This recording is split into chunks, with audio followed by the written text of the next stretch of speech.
did you change the date on YouTube? Yeah. Okay. All right. We're ready. Hey everybody, it's Sally and Barbara and Laura Hello. here at Alcohol Hello. Sewing Back, and it's Thursday. And today we decided to ramble about applique. Something you probably know all about it, but maybe you don't know anything about it. So Laura's gonna tell. Oh, before we start that, Yes. I wanted to invite you next week on Tuesday, the 24th. We're having a Designer Epic 3 event with a new coastal blue. I guess what it's called. Debbie Kuhnenbaker is going to be here giving us a trunk show, showing us a whole bunch of things about the new machine, different tips, showing us different things. So it's going to be a really great show, as someone used to say. And I was just thinking about that. but I bet you don't know who I mean, most of you. Somebody might. You put in the comments if you know what I mean. So we'd like to invite you. It's on February 24th. And those of you who want to come and know what I meant, put in the comments, and you'll get a special prize when you come to the class on the 24th.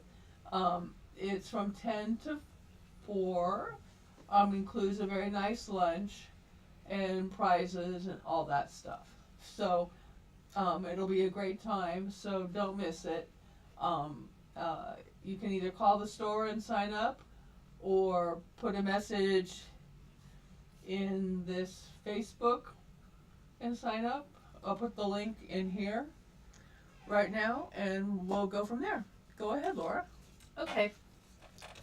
Well, a lot of you probably already do applique, and you probably have your favorite method, but I thought I would just show several different ways to do applique and some of the different tools that I use.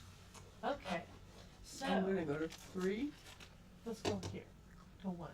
1.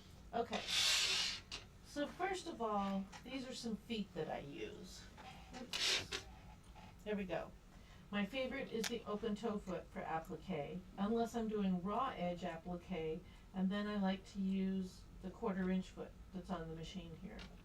Now this one is the edge joining foot. It's got a little blade in the middle. I also like to use that one. Or if you're doing a satin stitch on your applique, you can use a zigzag foot that has a groove in the back to accommodate the applique, the satin stitch. Okay, so let me give you an example of that. Alright. So here's my little applique piece. And if I wanted to do, change this,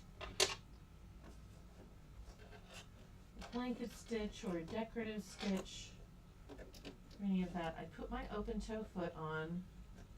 I have to come in here and select my stitch. Oh, let's see.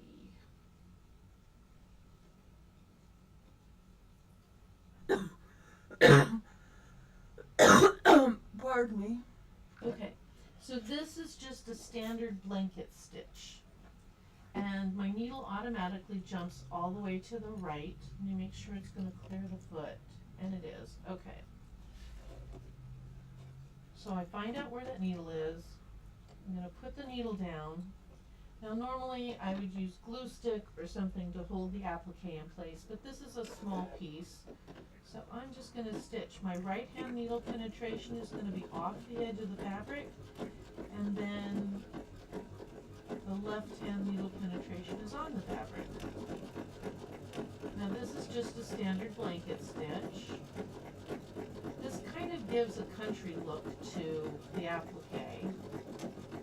And on this foot I like it because the needle is in this little groove in the foot, but I can run the edge of my fabric right on the inside of that toe, and I know I'm perfectly lined up.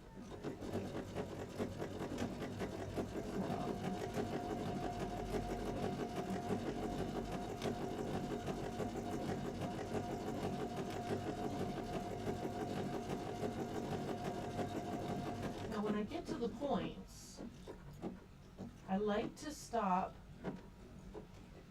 So I'm gonna go into the point, I let it take that one stitch over, and then it comes back.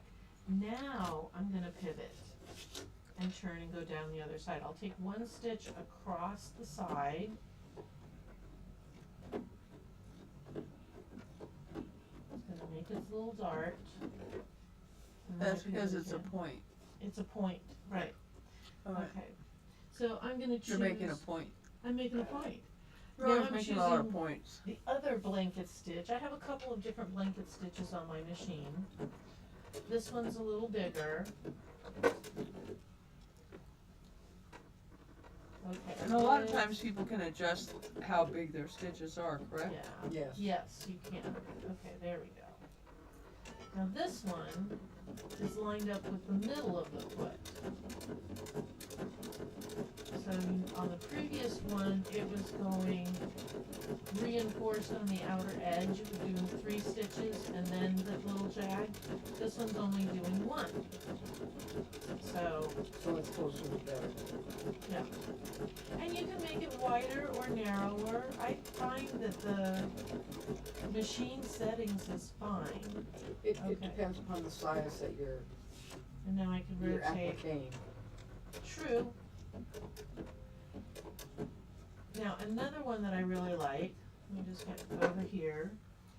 There's one, let me see if I know where to find it on this What machine. machine is it? It looks like fur. It's a jaggedy. Oh, yes, I like that one, cause it does look like fur. I put it on animals and don't ask me where it is. I I'm not have to sure go where look for it all the is time. either. Oh. Okay, let's see. I usually do it on my Viking, not on the Thoth. Well, it won't take me long to find it, but yeah. Okay, maybe it's under the satin stitches. Cause it's kind of a satin stitch. Yeah, but I think it's more under something else. There it is, it's number 21 on my satin stitch. So Okay. this one, it's a jagged satin stitch, it's not flat. But what I like about this one is if you're doing fur, like say you're appliquing a teddy bear or something, Tiger. this one gives you the look of fur on the edge of the teddy bear. And I'll Yes, take it and off then and if show you you. use like a blendable, Yes, variegated thread, it really looks like fur. yeah, the blendable threads look really nice with this.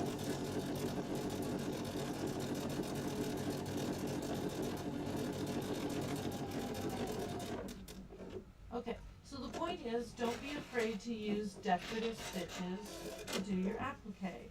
Look at that, doesn't that look cool? I'm gonna zoom in a little bit. Okay, There you go. see, I think that gives a really unique look. Yep. And that's just the one that looks like fur. These other two are blanket stitches, different techniques, different types of blanket stitches, but they'll all work. Now, one of the ones that Jimmy likes to do is raw edge applique. Well, that was raw edge too, wasn't it? No, that was over edge. Cause I was going over the edge of the fabric. But it was still a raw edge. It's still a raw Well, edge. So it's The still, applique piece has a raw edge so to I it, would but I still was that, locking, I I would was still call that overlocking raw the edge applique. Well, okay, that's not what I think of with raw edge. I'll show Okay. you what I think of. And we're gonna go back to straight stitch, center needle We can take a position. vote, so you people can vote and say. Oh, you think it's a straight stitch, Yep, but it doesn't have to be. You can use No, your decorated I stitches. don't, I disagree. okay. I respectfully edge is just- disagree. Raw edge just means that it's not folded under, Yeah. It's no not, matter what stitch you use. it's not, handwork where you turn it under. Yeah, but Yeah, we'll get to It's that not one. folded under. So this is That's what what I think. of What do when you I guys of think?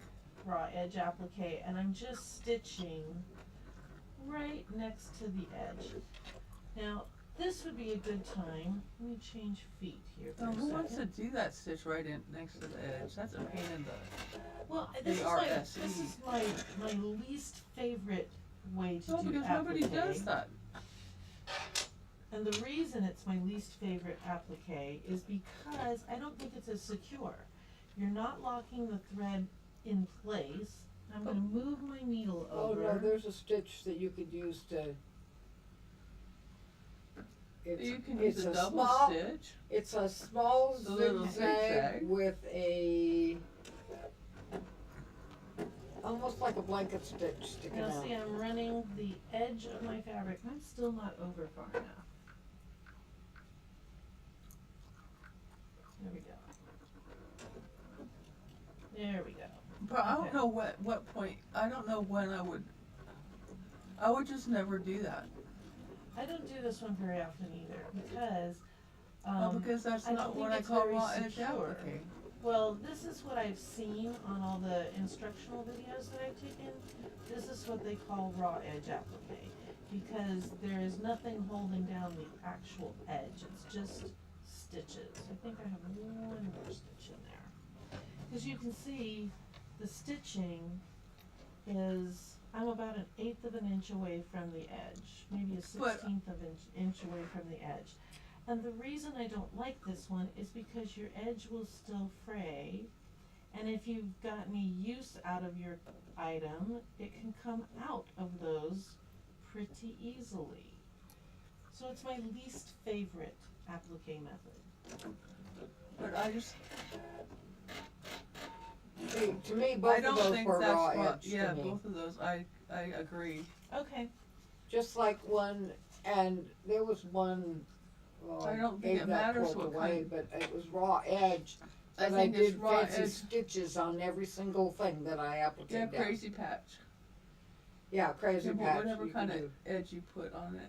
do. Yeah, you could do Okay. that, but Or you this lay it one all was a down. Southwestern, had Southwestern Stitch it designs on it. down. Oh, nice. Gave it to my son, I haven't seen it since, so. Okay. Now, another applique technique. You can use zigzag stitches or satin stitches. It doesn't really matter to stitch them down. I'm not going to show you every single stitch because you can use whatever you like. But I'm going to put my quarter inch foot back on. And again, you have to be center needle position with this foot because I don't want to break the needle. There we go. Alright. I'm going to take my applique piece. I'm going to take, this is just a piece of water soluble stabilizer. It's something I can see through. You put it on top of your applique, and then I'm going to stitch right around this line where the bright yellow meets the blue. And I'm going to stitch all the way around. I guess I could use my open toe foot. Let me do that. I can see better with that one. Yes. When I do the circle, I'll show you that you do need the quarter inch foot. Okay. Oh, So you can now- also satin stitch around. Yep. But I like that little zigzag. That's one of my favorite stitches. Yeah. Okay, now because this one is straight line stitching, I'm not putting any pins in it. You don't want to use glue stick or anything. I think you can get one more little stitch out of that. Drop my needle and I'm going to keep going.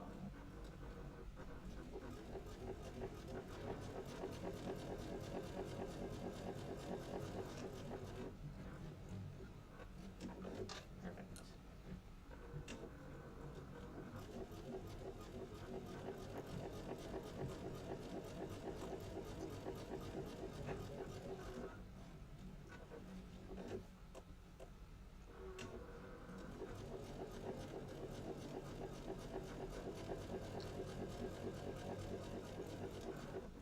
And this will work with any applique shape.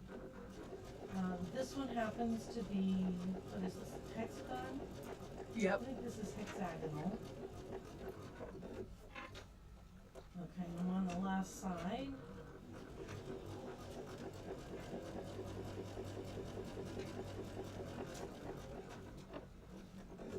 I'm just gonna back stitch a couple stitches. Done.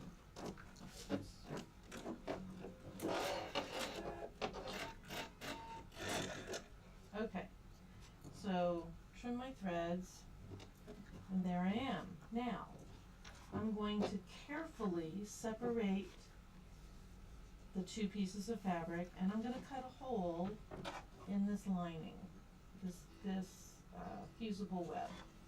It's not fusible web, water-soluble web.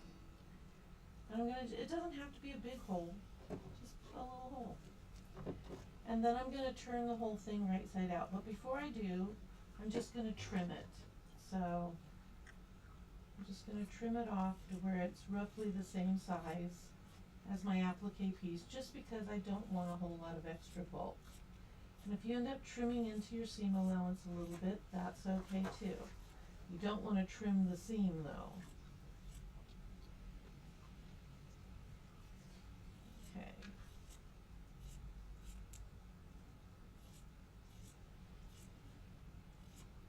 Now, this is all waste. But now we have this, and we have this little hole, and we're just gonna turn our applique piece through that hole carefully.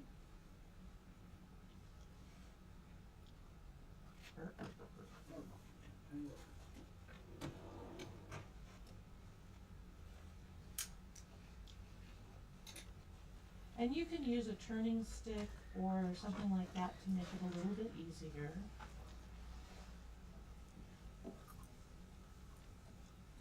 A hemostat's always good. Hemostats are very good, yeah. You can go in and grab it and not have Okay, so to hurt your I've fingers. got, and you wanna find something, let's see, I think we do have a turning stick in here. Here we go, I do. I'm gonna go into that little hole, and I'm gonna come in, and I'm gonna just press out my corners. Just be careful not to go through your corners. Correct. Yeah, because you can really go through it with the interfacing. Yeah, it doesn't take much pressure to turn this out. So now you can see my interfacing is on one side. Oh, I still have one little corner that's not real sharp. It didn't go to school today. Okay, so there it is. And now I would take That's this. a pretty piece of fabric. Isn't that nice? And then you can use whatever method you like to stitch this down onto your applique, your base fabric. Now here I'm gonna do just a straight stitch right around the edge. You could use whatever you like. A button stitch, why is that going backwards? Let's try this forward. Hey, I do that all the time. Yeah, you could use the blanket stitch, a zigzag stitch, a decorative stitch, anything you like.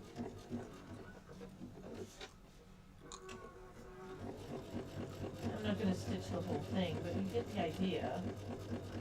You can just stitch it down, and it goes really fast. And a lot of people will hand sew these down. Yes, yes, you could do that too. Okay, I am gonna stitch the whole thing, because it's going so fast.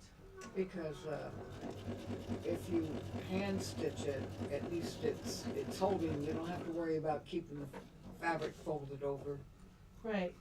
Well, if you have tension between the top and the bottom, between the stabilizer and the fabric, when you turn it, it should turn more towards the interfacing than the applique fabric. That's assuming that your applique fabric is heavier Yeah. than your interfacing. Okay. That looks real nice.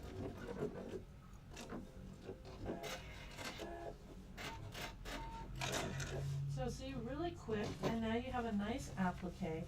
Now you can use this technique to put an applique piece on sweatshirts, bags, anything. And like Barbara says, you can hand stitch this down, and so you wouldn't even have the seam around the edge. You do have a little bit of a lip on the applique, where on this one you really didn't. It's kind of smooth, but it's another technique. I like that. Mm-hmm. Okay, now, same technique, but if you're doing a circle, and remember, we're putting the web on the right side of our fabric. But if you're doing a circle, you definitely want to pin it in place, because the circle, I find, wants to move. So you just kind of go around and stick some pins in. Obviously, you're not going to sew over your pins. And on this one, because we don't have a distinct line to follow, I am going to use my 1/4 inch foot. Okay, that's good.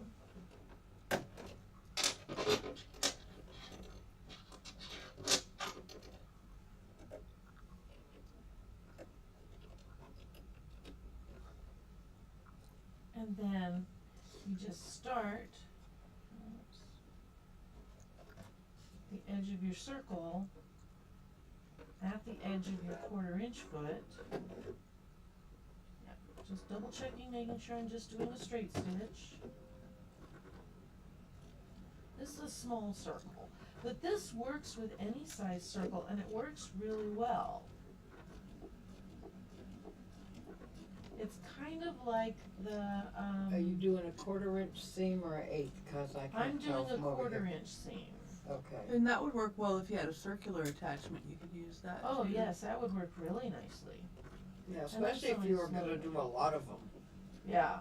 Well, I like using this technique for circles because sometimes it's hard to get perfect circles. You know, circles are sometimes difficult. Now, the Applipops, we didn't talk about those. I didn't bring those out. But those make nice circles. Yeah, they do. We showed those before. Right.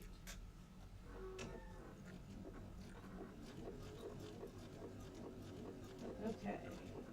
Now, if you're doing yo-yos like that, just without the interfacing, and you use the basting stitch, would that work? That would work, would, I think so. so you wouldn't have to do it by hand. Yeah. Cause if you're doing a lot of them, you don't wanna have to do those by hand, you won't have a hand left. Right. Okay. I mean, yo-yos. So there I've sewn all Make the way yo-yos. around. I've seen people that, they make a lot of yo-yos. And they make them. They do them mostly by hand. I says, how's your hand after that? And she goes, yeah, it hurts. Now, typically with a circle, I would use pinking shears and cut all the way around. I just don't happen to have any at the moment. But you don't use interfacing with the yo-yos, do you? No. You just run a basting stitch around the outside You and just pull do- it. Yeah. And so this one, I'm cutting my seam allowance in half, just because I don't have pinking shears and I don't want the bulk. And you don't need pinking shears if you have a 1/8 inch seam allowance, so. Trim off that last little piece, make sure I separate them. So I'm just cutting through The interfacing. the interfacing. Now, some people I've seen will go ahead and cut the interfacing within 1/2 inch of the edge and pull out the middle and just turn that edge over. You can do that, but I find I have better success if I leave the interfacing in place and just poke it through, Yes. because then it wants to hold itself together. Yeah, and the interfacing's thin, so if you have a sharp fingernail, you'll go through it. Yeah. Okay, so we've got it turned. And a lot of people will use And a I'll use- fusible interfacing, Yes. turn it inside out and then press it down. And when you use fusible interfacing, you want to put them right sides together. The fusible side to the right side of the fabric. Correct. Yes. The fusible side of the interfacing to the right side of the fabric, because then when you turn it out like this, what you'll have on this side is the fusible, Yeah, and then you can, iron it down.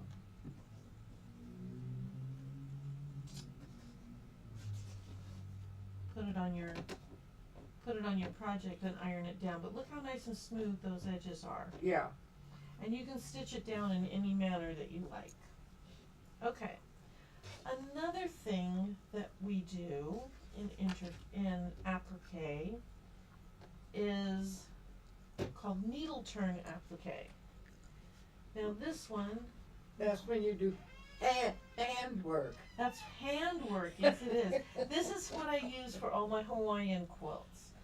And so with needle turn applique, you'll have round edges, you'll have, is this concave and convex, one or the other, one points out, one points in, and there's different ways to accomplish those stitches. But with needle turn applique, I've already got my thread in my needle. I'm going to come up underneath my work and bring up my thread, and then I'm going to take the needle and I'm just going to turn under the edge just a little bit, like so. And then, oh, you know what, I'm going to come up in a different place because I want to show you the stitches. Okay. So I'm going to fold under a little bit of the work, run the needle backwards, okay, and then you just take a stitch in the work, tiny stitch, put the needle back in the fabric, and you can move over to the next stitch. I use pretty tiny stitches on my needle turn applique. When you come to the center of a point in, you want to take a tiny snip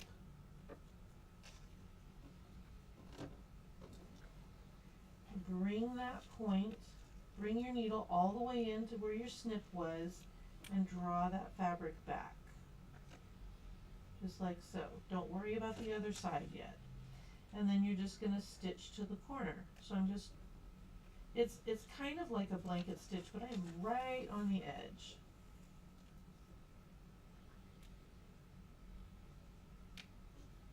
And usually I do wear a thimble with these, but when you get tiny, tiny stitches, you're not even really going to see them. Unless you use really different color thread. But I'm taking a little bit bigger than I normally do. Okay, so now I'm in the corner, very corner of my stitch, and it's time to turn. All I'm going to do is rotate my pattern, turn under this next edge, and again I'm working it down with my needle. And so I give it a good press with my fingers, and you can see I've got a nice sharp point there. In this point, I'm going to go straight down and come straight back up in that point, because that will keep it nice and sharp. Just like this. Okay, so you, on the points, like the indent point, you never cut that fabric so it turns easier. On this one I did. Oh, okay. I put a little snip in there. Oh, you put a little snip in there? A little Okay. tiny snip, because you need that, because you Because don't otherwise have it's not an gonna edge. turn. Right, and then You're you not gonna just, have a point. right, Okay. and so then I just continue right along, and you're gonna do the same thing all the way around, just bringing your fabric in with the tip of your needle, pulling it under, and then pulling your fabric back. If you find that you make a little point, just go in there and finesse it with your needle until it's smooth, and then continue stitching all the way around. Now I'm going to cut this and I'm going to show you how to do the other kind of point, because there's a trick to that one too. Yeah, because on the top of the heart, you make a little cut. Right. There's really no place you can do cut down at the bottom, is there? No, you don't need to cut at the bottom. Okay. So down here, okay, so I'm coming into this point. I'm going to go ahead and fold the fabric all the way out to the end. Okay, so you can see that I've folded it all the way out. Alright. And I'm going to make my stitches. And the heart's a good one to show this example because it does have curves, straights, convex points, concave points. I mean, it's got it all. Okay, so I'm going all the way out to the end, like so, bringing my needle back, smoothing my edge. I'm gonna keep making my points, my stitches. And you can see when I take the stitch into the fabric, I'm just barely catching the fabric. Yeah. Just a tiny bit. And that's really all you want. Now, when you get to the edge, you're gonna stop before you get to the edge. I'm almost there.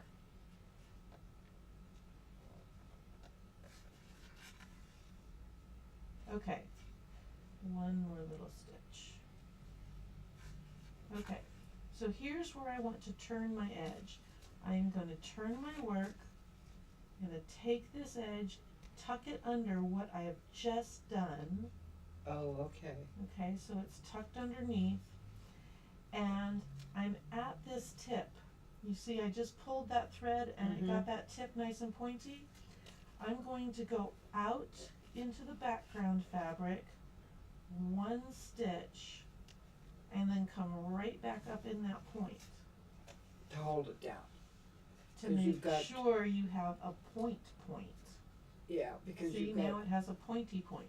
because you've got fabric coming in from both directions. Yeah. Well, it's just to give the illusion that that point is really sharp too. Yeah. You don't go too far out, and then you can just continue sewing all the way around. I like needle turn applique. I do this on my airplane projects because sitting in the airport for 2 hours waiting for the plane to arrive, waiting for people to unload, and then it's my turn, it goes a lot faster than you think. I can get an 18-inch Hawaiian applique block done in 1/2 of the trip. Takes about 3.5 to 4 hours to do one block. But see, that gives you a nice sharp point on this end, and that one little stitch that I took out here, you really can't see it, but it really helps impress the image of a sharp point. And then here, same thing in the middle, taking that extra stitch right in the crevice of this point helps keep that one nice and stiff. So that's needle turn applique, and it's really quite enjoyable if you like handwork. I find it quite soothing. But that's me. I know not everybody My likes thumbs handwork. don't like it anymore. No? No. Okay. Oh, and then, okay, if you're doing hand applique on a large piece of fabric, here it's easy to grab the edges and move it. But we have a disc, and we have it out here in the store, and it's just a metal dome. You put that dome underneath your work and you hold that, and your needle will ride and hit the dome and come right back up. It works Oh. great. It's I by should've- Clover. Yeah, it's by Clover.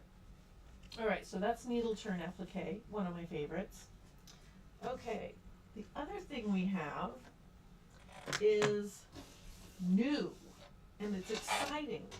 So this is a product by Wonderful, okay. And it's a sticky back paper.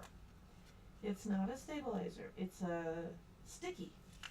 And so it's gluey on both sides, and you put it on your paper on the back side of your pattern, applique fabric, and then you can take, and I've already partially cut this one out, but you can take any shape. Instant applique. Okay, it's called instant applique, but you can take any shape and just cut it out. And I chose this one because it has a lot of nooks and crannies.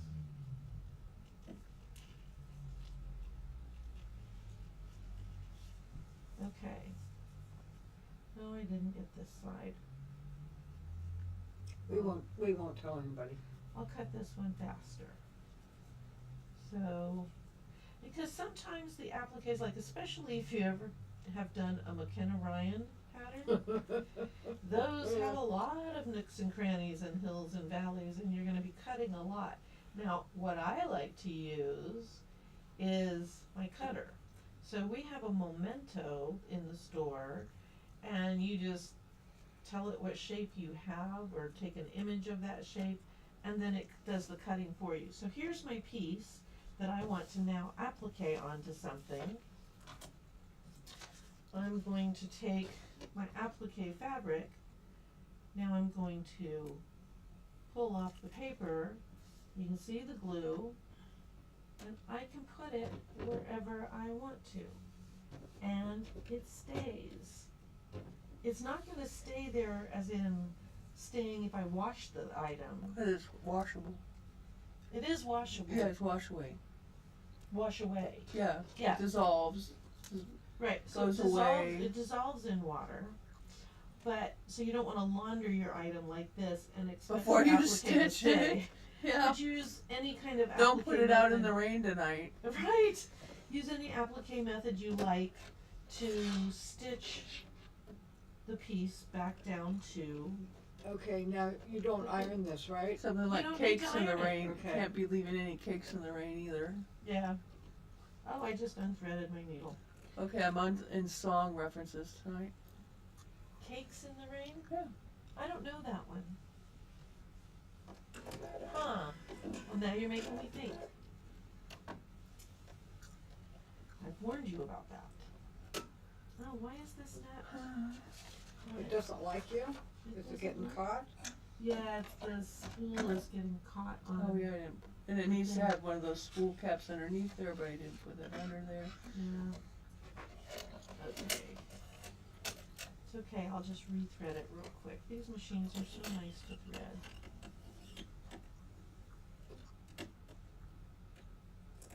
And it's 60 weight thread, and it's got a 90 needle in it there, and I really need to put a smaller size needle in, probably.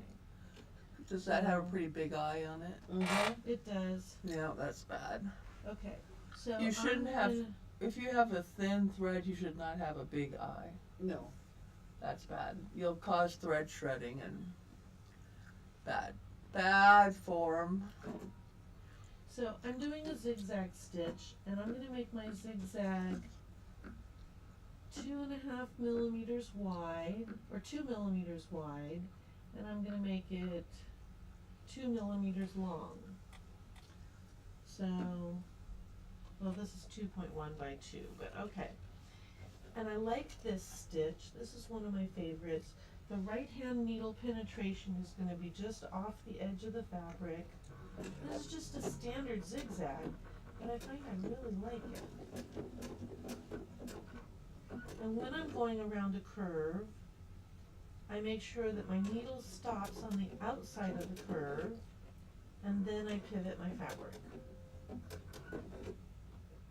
And it doesn't matter which side I'm going on, I can do that.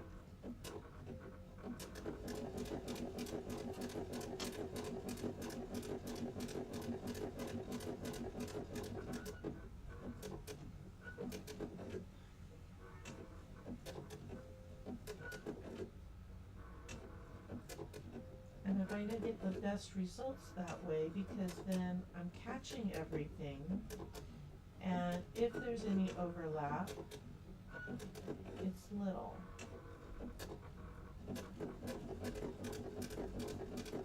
Now I would normally use this with a color of thread that matches what I'm putting in place, the applique, but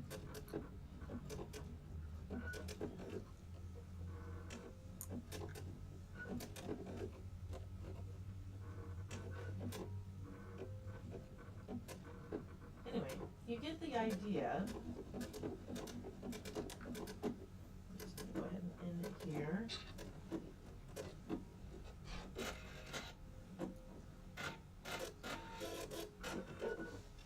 And so that's a nice applique method also. And I like this because this sticky stuff, if I didn't get it in the right place, I can move it. Yeah. So if you have a machine that does embroidery, it will lay down a die line first before it asks you to place your applique fabric. So you cut out a template, or you make a template, you can print off a template, cut that out exactly, and you can lay with this sticky, remind me the name again? Instant Applique. Instant Applique. With Instant Applique, I can place it exactly inside that die line. I know exactly where it is. And it There's won't no move. guessing. It won't move. No, it stays beautifully. So it's a really cool product. It's relatively new, but I like it. Other things I like are these scissors.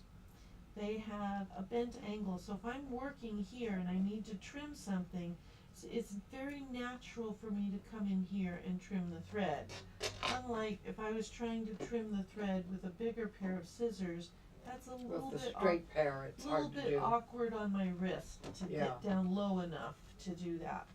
But the bent scissors, and they come in different sizes, they work really well because my wrist is in a comfortable position and I can still get really low to my work and trim off whatever I need to trim. Okay, Okay, that's all I had. cool. So, That was really good, I thought. Did anybody have any questions? and on my needle turn, I usually work about 2 inches at a time. All right.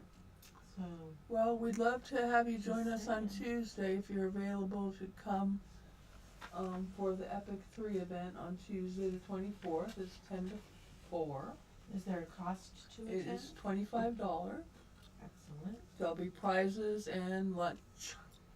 Nice. Most likely, I don't know for sure. Depends on how many people are here. So, anyway. Well, thank you for watching. Yep. Happy Thursday. We'll see you next Thursday. Or I'm hoping On Tuesday. to see you maybe Tuesday too. Yeah. Yeah, All right. that'd be good. See you later.